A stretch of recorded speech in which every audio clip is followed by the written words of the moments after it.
Hi, thanks for joining us for a very special episode of the Win It Minute. We're here in Charlotte, North Carolina. I'm actually at Charlotte Motor Speedway, and the NASCAR Museum and Hall of Fame is here in Charlotte, and it's a great example of the quote I want to jump into. It says, in life, you should always focus on the windshield ahead of you rather than the rearview mirror and behind you. What that simply means is that to succeed in life, you should always be looking at what's ahead of you in the present or the future, not what's behind you. Don't focus on something that didn't go your way, somebody that's upset you in the past, or something negative that happened to you in that past, because what's ahead of you is amazing opportunity. And if you have that right mindset and you focus on that, you'll succeed more often than not. You know, the mind is what the mind is fed. And if you feed it positive things about a positive outlook on opportunity ahead of you, rather than focusing on that little rear view mirror. You know, the rear view mirror is so much smaller than the windshield for a reason, because you gotta focus on what's ahead of you. And actually, in NASCAR race drivers, they don't even have a rear view mirror for that reason, because they have to focus on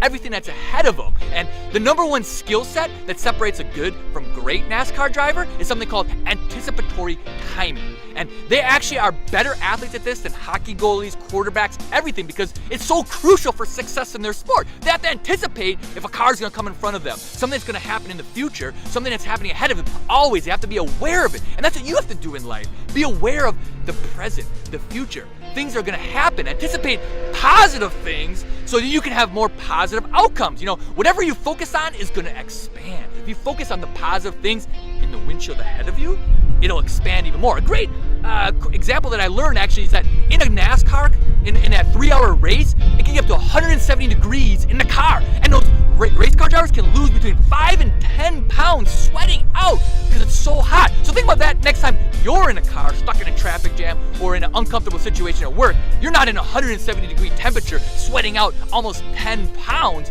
due to your work or tedious thing that you have to accomplish ahead of you. Another great example is actually when I was driving here last night, you know, the person behind me had their high beams on and kept on blinking into my rear view mirror, and I was trying to avoid it, trying to swerve lanes, get away from them, but I couldn't. And then I realized, oh, I can just flip down that little visor that blocks out high beam lights behind you. You can do that in life. If something negative keeps bothering you and keeps coming into your life, you just gotta change your mind and block it out. If you stay focused on what's ahead of you in the windshield of life and the amazing opportunities ahead of you, you will certainly win the day the NASCAR way. So get out there and make it.